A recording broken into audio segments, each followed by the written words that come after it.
back there. So we are recording, so if you're getting to watch this later on YouTube, thanks for joining us as well. I do want this to be really, really formal. I mean, I'll leave time for questions at the very end, but to be honest, if you've got questions about something as I bring it up, just ask. I'll probably repeat the question back. That way people here can hear me, but also that way the people online will know what the question was that I'm trying to answer, okay? Everybody can hear me okay right now, right? All right, cool. So, Sabbatical, the initial, well, the theme for it was finding faithful rhythms. That was actually the theme we gave to it when we first applied for the Lilly grant that we didn't get, but a lot of the things that happened were still very much the same things as when we applied for the grant. So, that's just an intro slide. We'll get into a bunch of those things as we go along. So, actually, before I even talk about this slide, though, I first just want to say a couple of quick thank yous. First, I know there were a lot of donations that came in towards this time of sabbatical and the opportunities that we were able to take on as a family, and for me as an individual, a lot of them were only made possible by your generosity in doing that. And so, first, just a very big thank you for that. I also want to say a big thank you to the Sabbatical team, a bunch of which I think are actually probably in there cleaning up lunch. They said they would watch the presentation later. But for those folks, they were an immense help, not only in getting things structured, but they did things while I was gone, got stuff organized for my coming back, and then also for today as well.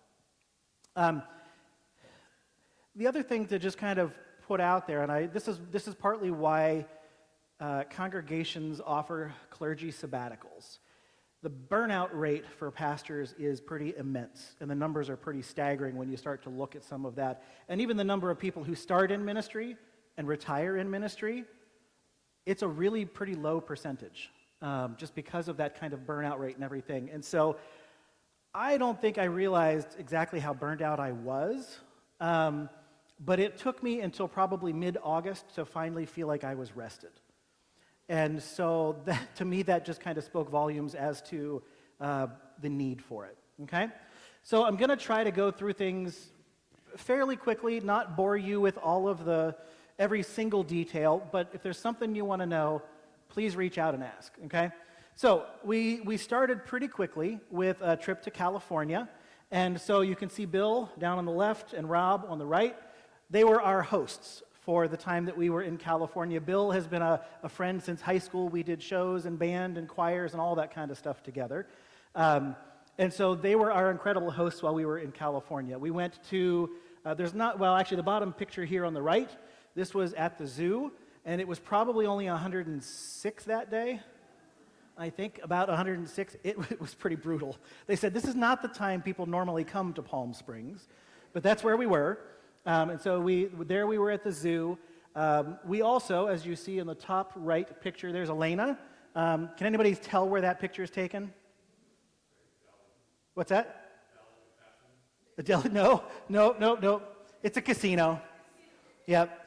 And so we went to dinner there the one night, and the food was amazing.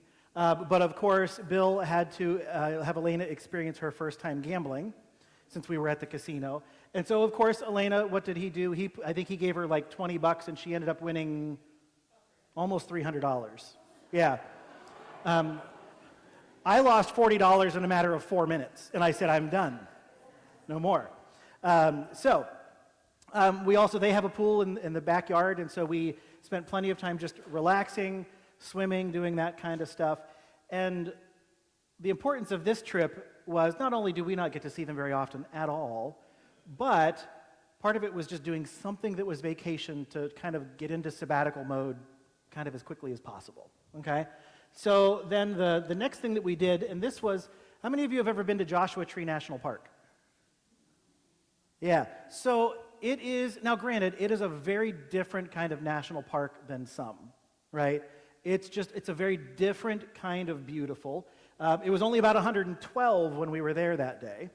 But you can see it's mostly boulders and cactus and sand. I mean, it's a desert. That's what it is. But it was a fun trip. It was a couple-hour driving trip, and then we got out several times and crawled on rocks and did things like that. This one's the weird one. Okay? So this happened, and we blame it entirely on Elena. Elena had taken a class. I don't even know what class it was, to be honest. But she took a class, and she came across this particular artist. And so the troll is not the artist. The troll is the art. Okay? So this is Lulu on the left-hand side. And Lulu, as you can see, like compared to the girls, how tall Lulu is. Lulu takes up an entire room. But this artist does these installations all over the world. And so his name is Thomas Dambo. And they're all out of kind of recycled materials. So this one is all out of pallet wood, is actually what it's made out of. But her name is Lulu, this troll. And all of the different trolls, all of the installations that he does are trolls all over the world. Okay? But Elena's been infatuated and said, we have to go to Solvang, California. Now, how many of you have ever heard of Solvang, California? Yeah, we hadn't either. There was one? Was there one? Okay. So Solvang, California is the Danish capital of the United States. So much so that when you go there, there are actually windmills. A big part of the town is actually set up like a Dutch town. Okay? So it was a neat place to go. This was actually located in the bookstore. The art museum. This was in the art museum. It was one whole room of the art museum, which was also a lovely place to visit. It was really nice. The top picture is actually a replica sculpture of the Little Mermaid, but not kind of the original Little Mermaid, not the Disney Little Mermaid, okay? The one up here. And then, of course, anybody know who is down here on the right-hand side? Hans Christian Andersen. Yep, there was a Hans Christian Andersen bookstore, museum, all of that kind of stuff as well. And so we did that too. Okay? When we left Solvang, then we went down to, actually just as we left, it was not far out of Solvang, but we decided to stop at a mission. So this is one of the early Catholic missions, Santa Ynez. And so you can see the outside of the building, and then there's kind of a little map up there in the top left-hand corner. It began in 1804, okay? And then the sanctuary, we could only go in the side because it was under renovation. But you can also see we took a little Jesus went with us the whole way throughout the summer. You'll see little Jesus appear in guitar pictures. You'll see little Jesus picture in a lot of different places. Okay? But it was kind of a neat just place to stop and walk around. It is also the place, you'll see in a few slides, one of the devotional pieces that we ended up doing throughout the course of the summer was coloring. So, who likes to color? It's okay to admit it as an adult. It really is, right? I have always loved to color since I was a kid. And so, to be honest, the devotional experience to me that actually became most meaningful throughout the course of the summer were it was an adult coloring book that Elena found in the bookstore of the mission. And it was all about, everything was a psalm. And so it was like, oh, well, that's perfect. So we bought that, and that lasted, I think I finished the last one of those, right, it might have been a week and a half before the end of Sabbatical. But it was lovely because I could actually sit, color, reflect on that particular psalm for an hour or two as I was just coloring, right? It was really kind of nice. So that's the mission. How many have been to the Griffith Observatory in LA? Yeah, it's a beautiful spot. I mean, the left-hand picture was one, I don't know if Danielle or Elena took that one, but just a beautiful shot looking out over LA, a shot from the front. That was really a lovely place to go. I don't know if I have a whole lot to... We did that one pretty quickly going along the inside because we got there later. It's the lines of cars to get up to that observatory is a little insane. Yeah.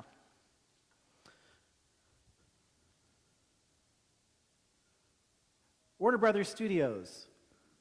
Anybody recognize the top left-hand picture? Nobody watches the show? Abbott Elementary, yeah. Danielle watches that one. I mean, we saw all kinds of things, but this is just a couple of other things that we did while we were in LA. So we went to Warner Brothers Studios, which was a lot of fun. We went past a couple of active sets where you could see the actors outside at their trailers or on a break, whatever, that kind of thing. We did go, you can see Elena, bottom left, or Catherine, bottom left. It's the other one. It's the other one, yeah. Catherine. in the bottom left. So it's Julie Andrews' star on the Walk of Fame, and then also her handprints in front of the theater as well. So we stopped there and did that too. And then the one thing that seemed like the most ridiculous place to go, but Rob, who was one of our friends, he said, well, you really should stop at the Funko Pop store. Now, do you know what a Funko Pop is? Yeah, right? So they're these characters, right? You can kind of see here, and then this one's huge, right? But you walk into this place, and the store is enormous. I mean, just large room after large room, and each one is, these are all Marvel characters, these are all Harry Potter characters, these are all whatever, athletes. And so it was really a lot of fun. So a couple of pictures, Catherine in the Funko box as well. And then, of course, I mean, if you're going to go to the West Coast, you had to go to the beach as well. Now, the thing that Elena kept saying is, why isn't it warm? I didn't really know this because I haven't really been to the West Coast much either. But, so this is Santa Monica Beach. We also did spend we stopped at Venice Beach one day briefly. We spent a little more time at Santa Monica, but it really wasn't more than about 75 degrees, maybe 76, right? And breezy as anything. So it felt colder than that. So to be honest, it almost felt too cold to swim. Catherine's the only one that even ventured into the water much at all. And it didn't go all that well, no. But you can see then there's little Jesus again, okay? But when you're on the coast, you got to go to the shore. So the next part is one of the last things we did while we were in LA. This part was a lot of fun for me. So how many of you grew up with Looney Tunes? Right? Just about everybody probably. Bugs Bunny, Daffy Duck, Porky Pig, right? So we got tickets, and I didn't know this till a little before we went, but this was one of the better surprises for me. But we went to the Hollywood Bowl, which is just an amazing venue to be at anyhow. It's an outdoor, huge theater kind of a thing. And so it was Bugs Bunny at the Symphony, because Bugs Bunny was celebrating his 80th birthday. And so they actually would have cartoons going across the screen, and they provided the soundtrack. The orchestra actually provided the soundtrack for the cartoon as it was going on. So that was a lot of fun. They also had the current person who does, what is it, Catherine? Porky Pig, Daffy Duck, and Elmer Fudd, I think. All three of...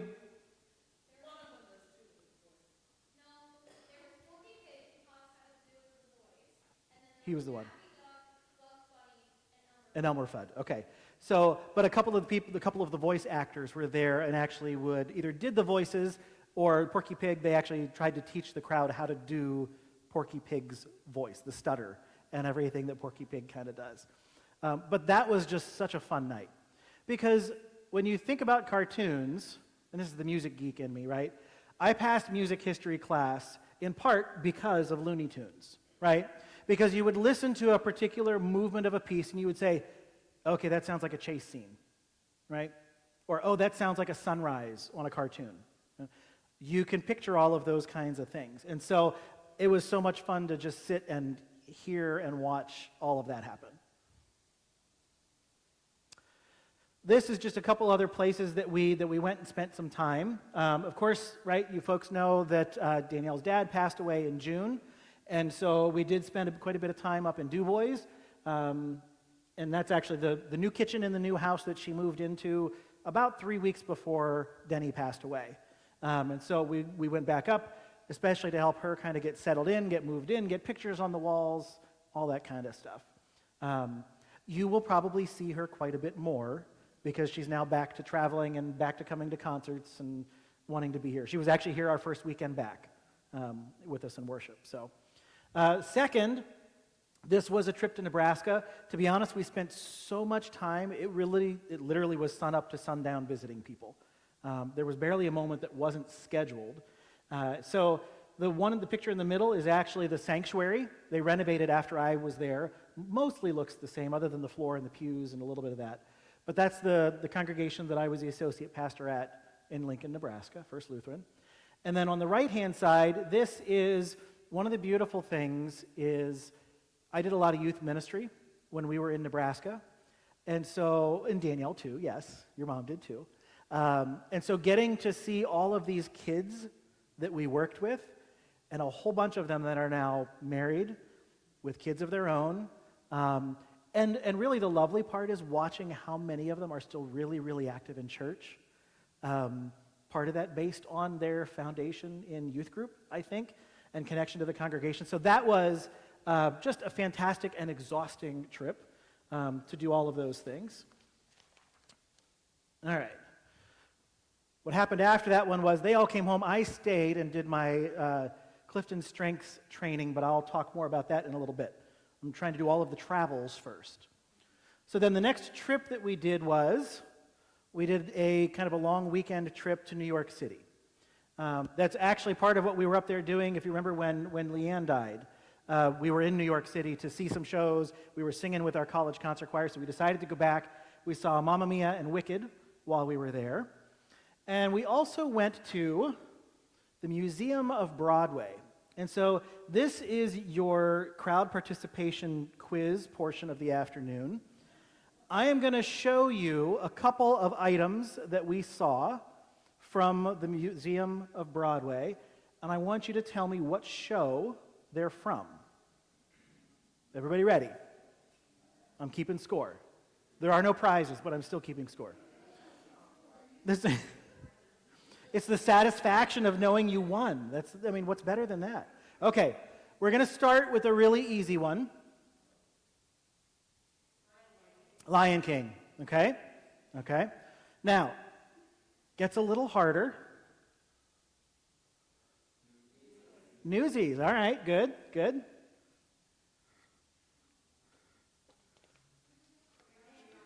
Phantom of the Opera, is that Jennifer? Yep. Yeah, Phantom of the Opera, it's the music box, right? The creepy, creepy looking music box. He is not cute, he is creepy, I'm sorry. Yeah. Okay. Into the Woods. Extra points, can you name the cow? Milky White. Good job, Kate. Yep. This was quite a gem. It really was fascinating. It went through the earliest time of Broadway, right? Shows that I had never heard of before they were old enough, and then went through current day. Okay?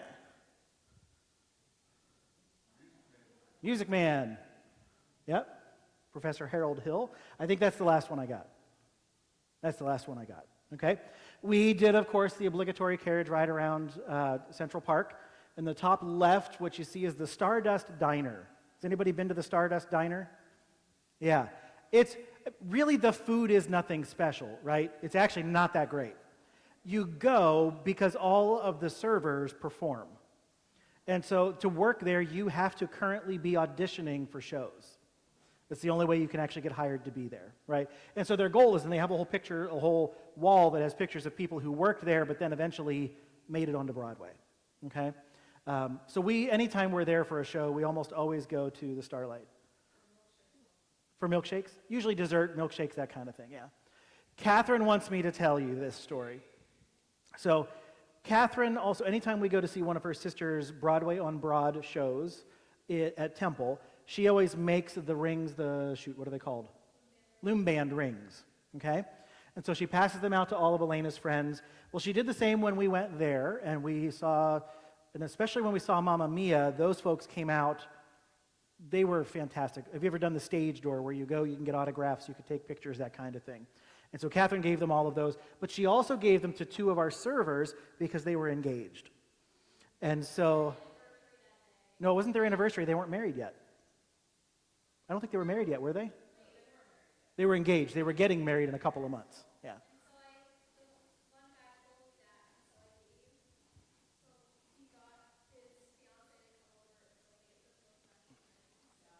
Yep.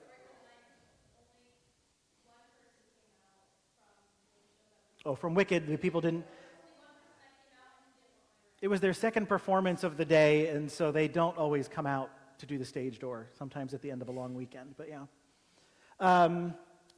Bottom left is just one of the places that we went, and the dinner was amazing. It was a big family style thing, so you ordered just two things, and it would have fed, I swear it would have fed at least 8 of us, but so that's the trip to New York City.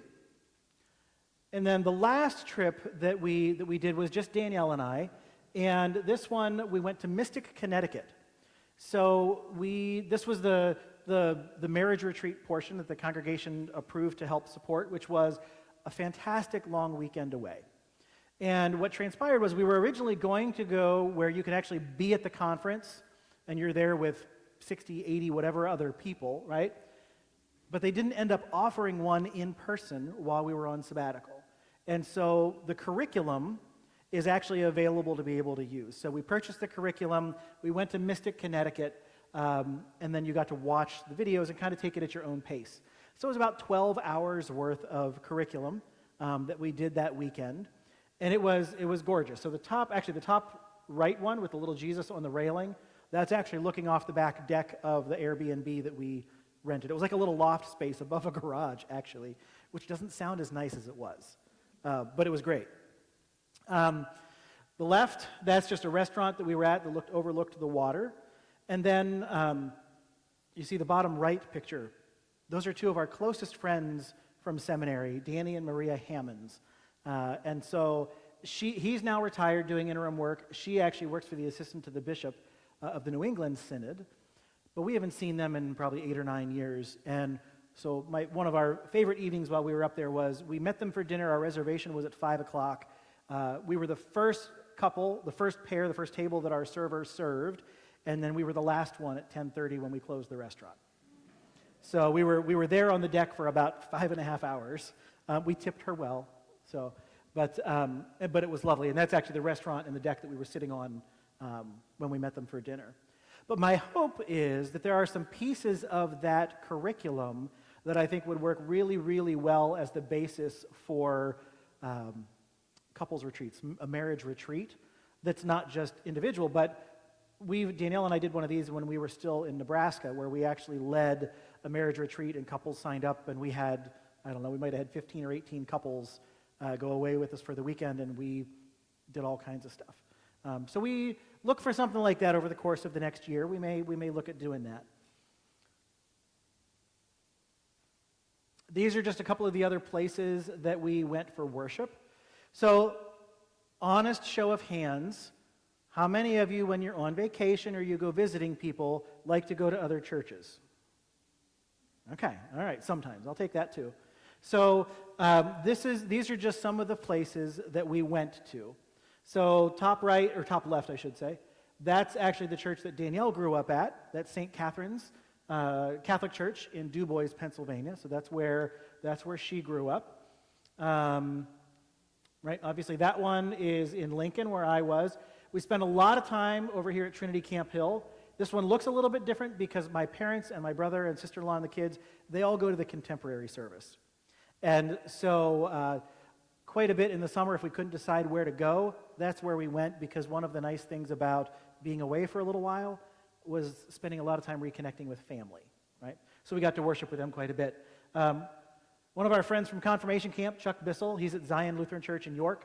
So one day we trekked down there, St. John Shireman's Town, and St. Peter's Mechanicsburg, a couple of the other places that we worshiped at while we were gone. So this is the part that I'm going to spend about the next hour and 15 minutes talking about this part. I could, that's the problem. So there are a couple of things for me with this project of building the guitar that were just immensely rewarding. One, I've always wanted to, so it was a fantastic project to undertake. It's something that I get to use now the rest of my life until, I pass it on to someone else. But also, I didn't really start building it until almost halfway through sabbatical, because the first part was a lot of travel. And so a lot of days I would drop Catherine off at school, and I would head straight down to my parents' house. We'd start working by 8:45, 9 o'clock in the morning. We'd stop at lunchtime, and I'd have lunch with my mom and my dad, and then work a couple more hours, and then I'd come and pick Catherine up again. And so one of the side benefits of all of this was some really, really wonderful time in the shop with my dad, but also spending time with my mom as well. So this project was probably 85 to 95 hours worth of work. As far as that goes, there's some pretty tedious stuff that happens. I'm just going to show you some slides and talk really, really quickly. I'll try not to take too long. But Top left is how it started. Just putting the two curved pieces together. And then the top in the middle, that's where the inlay was put around the sound hole. And then they put what they call kerfing. That's all the clamps. But then this stuff that goes around the inside is called kerfing. It's what gives you more surface to glue the top and the back of the guitar to. And so that had to get glued onto everything.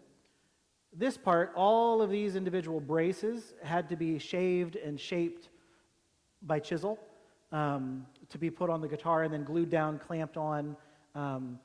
That was where we almost made one major mistake that we didn't know if we could fix. My dad made that mistake, though. He did. And from that point on, he said, anything that was dangerous about the guitar, you're doing it. He said, I'm just your hands. You decide what you're doing. But we thought we almost put a crack in the top of the guitar that we weren't sure we were going to be able to fix. But you can see there's bracing on the top, there's bracing on the back. This is once the top was getting glued on for the first time. And there you see little Jesus. That's the top is now glued on, and you're looking kind of into the back of the guitar. And then the one in the middle, this is when the back got glued on. You see all the clamps. You really can't have too many clamps. Yeah. The edging, the binding around here is actually 4 separate little pieces of plastic that each get individually glued on with like a contact cement. And then this is once that part was done. And that, as you can see, the guitar is actually up here too, but then it's on the top and on the bottom. And then it was shaping the neck, because that came as kind of a blockier, bigger thing. So that had to get shaped down. The fretboard, the inlay work, all those little diamonds that they have in the fretboard, those had to get inserted. You had to chisel out and use an X-Acto knife and a chisel to carve those out and then glue the other pieces in for the frets. You had to pound in each individual fret had to be cut, pounded in, filed down as you went as well. And then the bottom right corner, that's just the guitar finally being glued together, the neck being glued to the body. This is when it started to come to life. Yes? Oh, good. So this is the perfect slide to show that. So the top, this is what they call Sitka spruce. And then this is Indian rosewood. And then when you look at like this part here, the fretboard, that's ebony along with the bridge, which is where the strings are attached to down at the bottom. That's the bridge. That's ebony. And then I guess you could say the rest of the neck under here, that's actually mahogany. The most important parts are really the spruce and the rosewood. Yeah. But this is where we started to spray finish. It's actually like an aerosol finish that you put on it. But that's also where the color starts to really just jump out at you. My favorite wood is this one, because the Indian rosewood is just really beautiful. But then starting to put on the tuner, this piece here is called the nut. That's actually just what kind of holds the strings in place at the top. And you can't quite see it very well, but I did put a paper thing in the middle that has handmade by Aaron Erdley and the date, that kind of thing. That way when I'm dead and gone, somebody can look back at it and say, oh, that's right, my great whatever made that. And then at the bottom right was really stringing it for the very first time. And so that's the really quick version. If you have questions about the guitar, that's fine. You can ask, or you can come up afterwards and take a look, and I'll answer too. But it was a really fun and rewarding project. I really loved it. It won't be the last one that I make. Someday I'll make another one. Lots of other projects. Before I started Sabbatical, I had a list that was probably a whole legal pad long that I wanted to get done.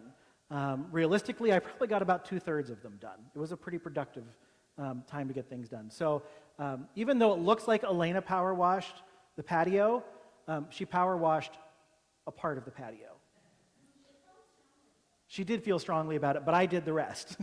But then, so the patio and resealing, these are those coloring pages that I was telling you about. So this is one that I did partway through.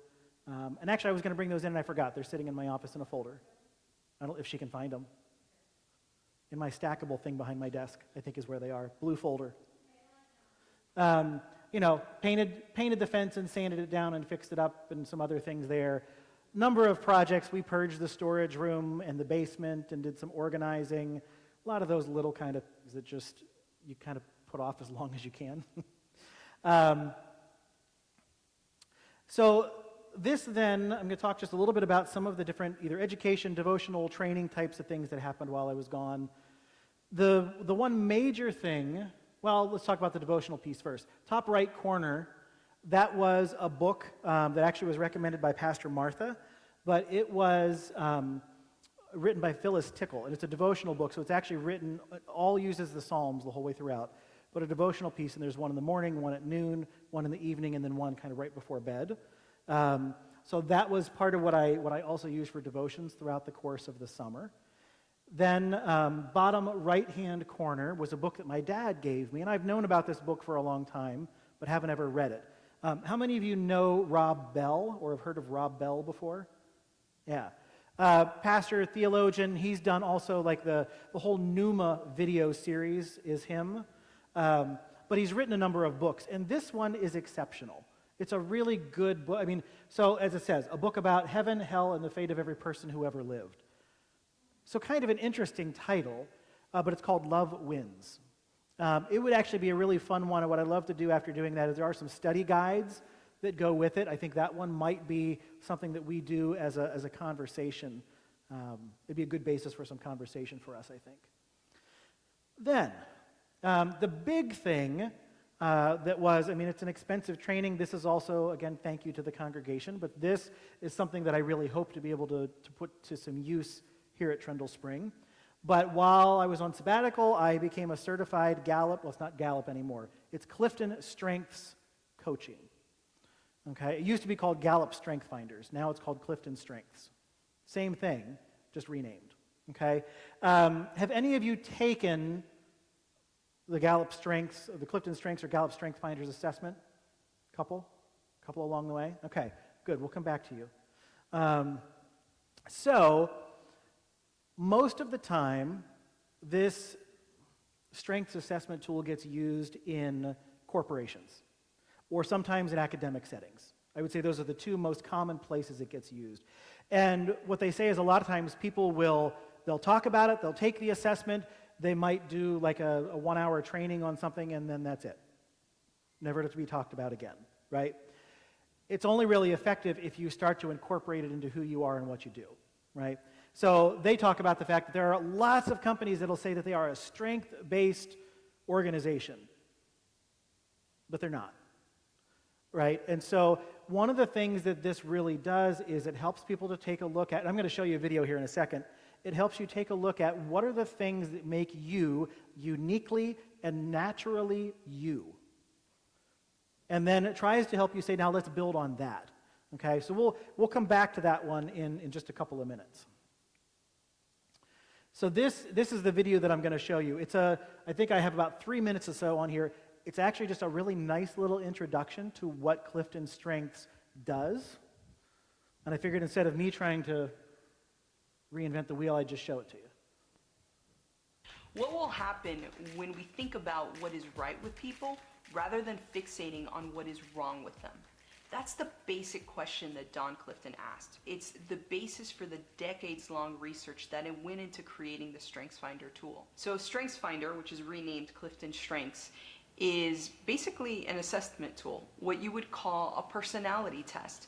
And what it looks for is your talents. And they define it as your naturally recurring patterns of thinking, feeling, and behaving that can be productively applied. You're thinking, okay, so what does that mean? Basically, it's the ways you think, feel, and behave that is so natural to you that you probably don't even notice it. You probably take it for granted, so much so that you get frustrated when other people can't do things that you find easy, or you get frustrated with yourself because you think, well, this is a basic skill or thing that anybody should be able to do. Why is this so hard for me? That's when we start pinpointing what a talent is. So it's not things like athletic ability or art or music. Those are talents. But what StrengthsFinder means by talent is your natural ways of thinking, feeling, and behaving. So it could be, maybe you're the person that gets everybody to be enthusiastic and want to jump in and do something. Or maybe it's the way you tell a story. People just didn't get engaged. Or you're able to influence others. Maybe it's the way you break the ice. Maybe it's the way you look at something You kind of take a step back and you're able to take in the whole situation quickly in a way that nobody else can. Maybe you look at something and you see, this is the part that's missing. There's so many different ways for you to look at situations, and what this tool does is say, what's natural to you? And again, chances are you don't even see it about yourself. Now the question is, have you figured out how to take those qualities and use them constructively in a way to help you in your life, whether it be in your relationships, the way you communicate with others, maybe in your work or career, maybe it's a project that you're working on, maybe it's a hobby, just personal goals that you have in your life? That's what the Clifton Strengths Assessment does. It helps you figure out and categorize, give you language for those patterns about you, and help you figure out how to use them constructively. Clifton Strengths is based on over 50 years of research, interviewing hundreds of thousands of people and understanding what are those patterns of thinking, feeling, and behaving that help those people be successful. Gallup took those thousands of individual talents and categorized them into 34 buckets, or 34 talent themes. So when you take the Clifton Strengths test, what it's doing is it's categorizing what are your predominant talent themes all the way to your least dominant ones. So whether your results are your top 5 only or the full 34, it's telling you in order what are your strongest, most recurring patterns of thinking, feeling, and behaving. And what I love about this assessment is that, number one, it values your individuality. Unlike other personality tests or other assessments out there where your results are like 1 in 4, 1 in 12, 1 in 16, depending on the assessment and how they give you your results, the chances of somebody having just the top 5, I'm not even looking at the 34, just the same top 5 results as you is 1 in 33 million. Okay. So next slide I'm going to show you takes that even just a step further, the last thing that she said, right? 1 in 33 million. Just in the top 5. You can't find them. It's okay. We'll get them later.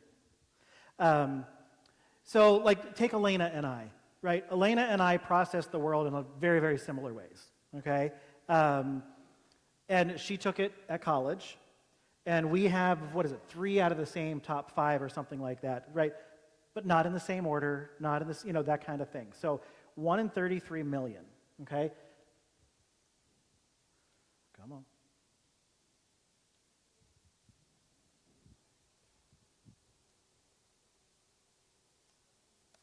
Maybe.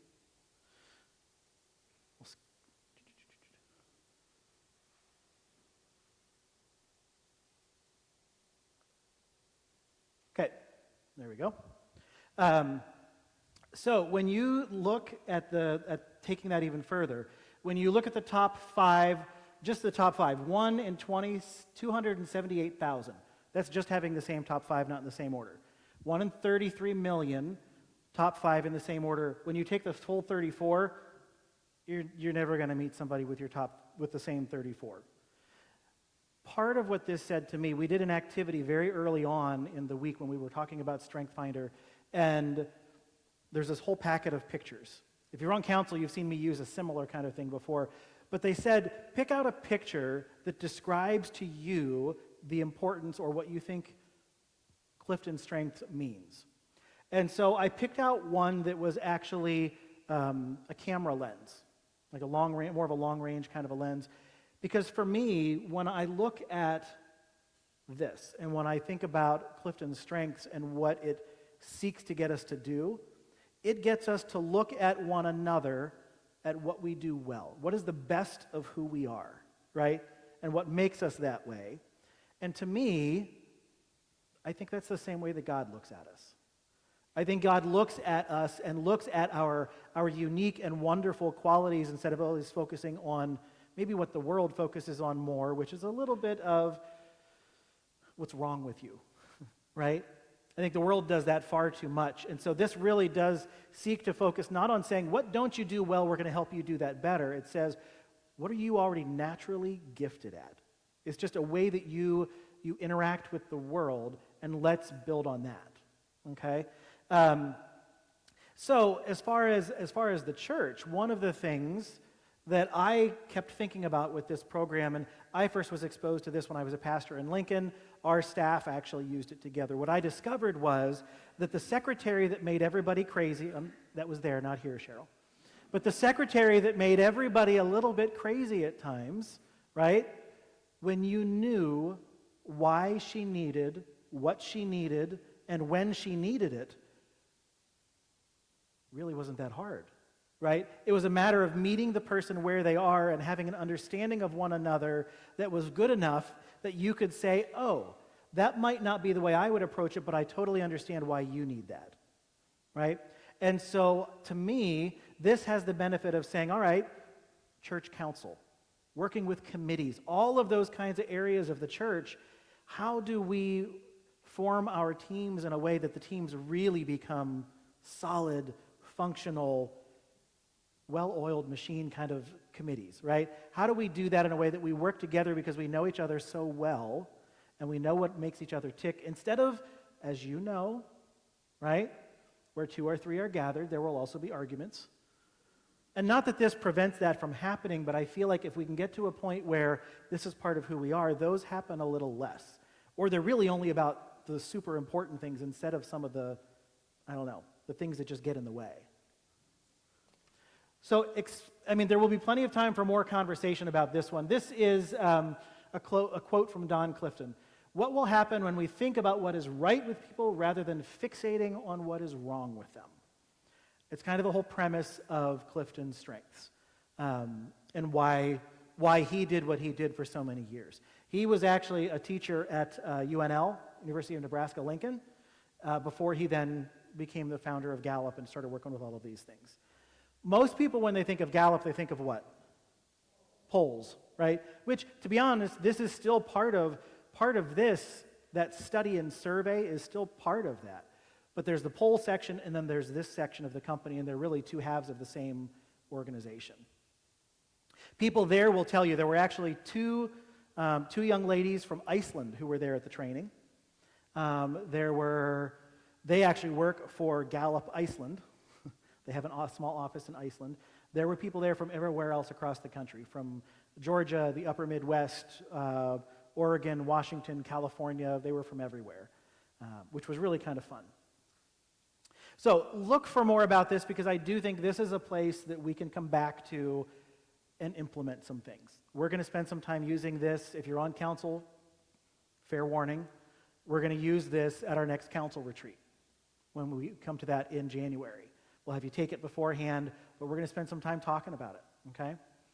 So, kind of as wrapping some things up for us, because I don't want to keep you too long. I know I've talked on long enough. But things that I'm bringing back with me.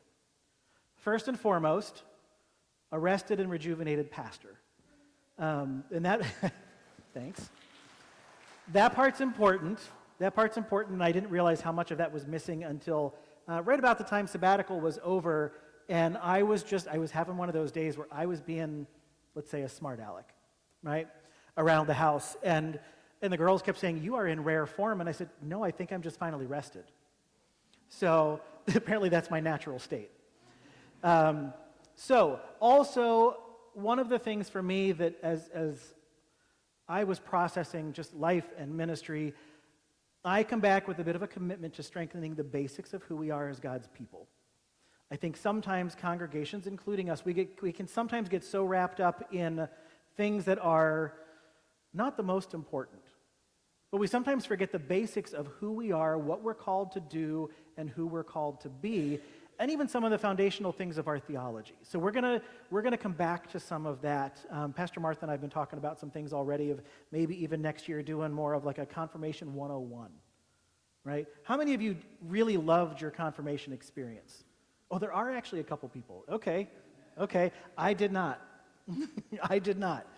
But what I've discovered in teaching confirmation over the last 20 years is when you get a group of adults in the room talking about those subjects, they actually engage and have way more fun with it than the kids do. So the other thing is, how many of us from the time we went through confirmation until we're in our 40s, 50s, 60s remember everything that we talked about? Not unless you're still using it or talking about it on a regular basis. So we're gonna do some things with that, okay? The other thing is a real readiness and desire to begin to move into a new strategic planning phase here at Trindle Spring. That's something that has been on the horizon for a while, but to be honest, there wasn't enough energy to make that start to happen. So now's the time where we're going to begin to do that. There's actually a survey. It's not quite ready yet, but hopefully ready in the next month or two, that a group from council and a couple of us have been working on that is going to serve as some background information for a strategic plan.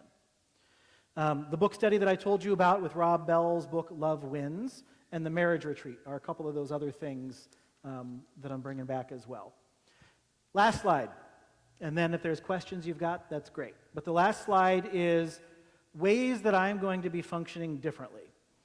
I grew up in a family where the motto was, if you see something that needs done, just do it. Right? So for better or for worse, that's the way I function. Sometimes what that means is I end up being a really expensive custodian in the congregation, right? There are things that and not that I'm above doing those kind of things either, I'm not. But the thing is, most of the time, what I'm going to try to be better at focusing on are the things that you actually called me to do, need me to do, right? Those kinds of things. Right before I left, we got Dave and Ken to work OBS, which is the streaming software that we use for worship on Sunday mornings. But since COVID, I've been the one setting that up every week. There's no reason for me to do that. I just never bothered to find somebody else. By the way, we're still looking for one or two more people to join them, so if you're interested, come talk to me or come talk to Ken or Dave. The other thing for me, in addition to that, is I'm going to be spending more intentional time. We all know how quickly calendars fill up, right? Really, really fast. And so I want to be more intentional about planning time and setting aside time for reading, writing, things like the newsletter, whether it's bulletin stuff, especially sermons, right? The most public thing that Pastor Martha and I do as pastors is preach and lead worship. And so I want to spend some more dedicated time doing that. Whether you know this about me or not, over the last probably 8 years or more, I've done almost all of my sermon writing on my days off, right? Which isn't the most restful way to spend a day off. So trying to get a little bit better about that. So a lot of times on Monday afternoons and Thursday afternoons, I'm going to be spending a couple hours, whether it's at home or someplace else, just reading, researching, and writing, okay? So those are the two big ways I would say, hopefully you'll see me working a little differently. Or if you see me falling into some of those bad habits, you can be like Pastor Martha or my wife, which are more than happy to point that out.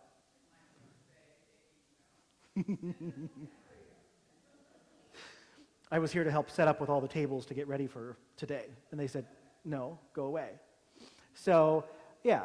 So just trying to have some of those healthy boundaries in life as well. So it was a fantastic 3 months to just kind of disconnect, to recharge in a lot of different ways. It was really wonderful time as family too. We had some great trips together, great moments and experiences that were just invaluable and maybe overdue. It was lovely. Do you have any questions? Are you all done listening to me talk for the day? Is that Bill? With your changed lifestyle, like you just Uh-huh. will that take you away from one-on-one time with people? No. See, so one of the things that will always take priority, somebody's in the hospital, somebody is in trouble and they need to have a conversation, those have always have and always will take priority for me. Yep. Even if it's a Thursday and I'm scheduled to be at home, if there's a need like that comes up, that'll get filled first. Yep. Yeah. She asked if I was going to be doing more singing with the guitar. We actually just had a conversation this morning, Ann and Casey and I, because Casey found the two of us, and he said, hey, I I have a song, and it's a version of Come Thou Fount of Every Blessing. And he said, but it's a really lovely 2 guitar, 1 piano arrangement. And he said, I'd really love to do that sometime. So we're thinking maybe that would actually be a lovely baptism of our Lord kind of a thing. So hopefully. I mean, we're always trying to figure out what are some different things we can do with music in general. And so I think the thing you have to know about me is I like to play the guitar. If you want a good guitar player in the congregation, that's actually Casey. Yeah. I play camp stuff. I can play some things, but I'm not nearly as talented at it. My hope is now that I have a new guitar, I'll play it more often and get better, though, too. But any other questions? Deb? Yeah. No, it won't be council. It'll be, we put some feelers out there before Sabbatical ever started, so there will be some council representation and a couple of other people then as well. The survey that'll hopefully be ready here in the next month or two, that was more council, the couple of people from council, a little bit of staff. We actually just met again this past week to say, all right, let's narrow this down a little bit, let's work on the language. But it'll eventually be its own group. But the other piece of what's going to happen with that, and some of this is still just in my head at the moment, it's going to be a strategic plan. It needs to involve what is our financial strategy, right? How do we approach our finances? How do we approach our ministry? How do we approach our building? We want it to be a little bit more all-encompassing. So it's going to involve also, I think, some work and some conversations that might even go back to committees or cottage meetings or the larger congregation at times too. Yeah. So I don't know exactly what it's going to look like yet, but. Yeah, I'm thinking more of strategic planning and how to make our congregation and our building more inviting to It'll be a part of the conversation for sure. Yep, absolutely. Absolutely.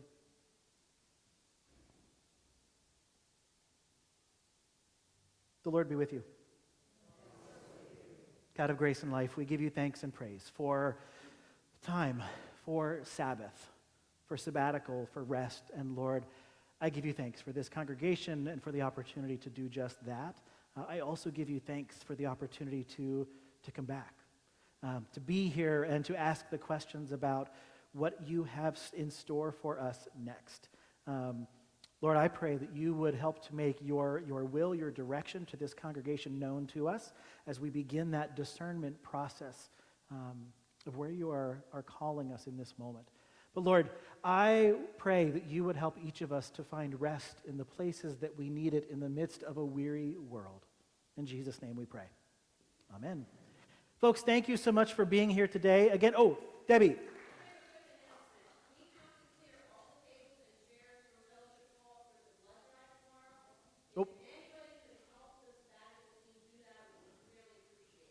I'll be there in 5 minutes.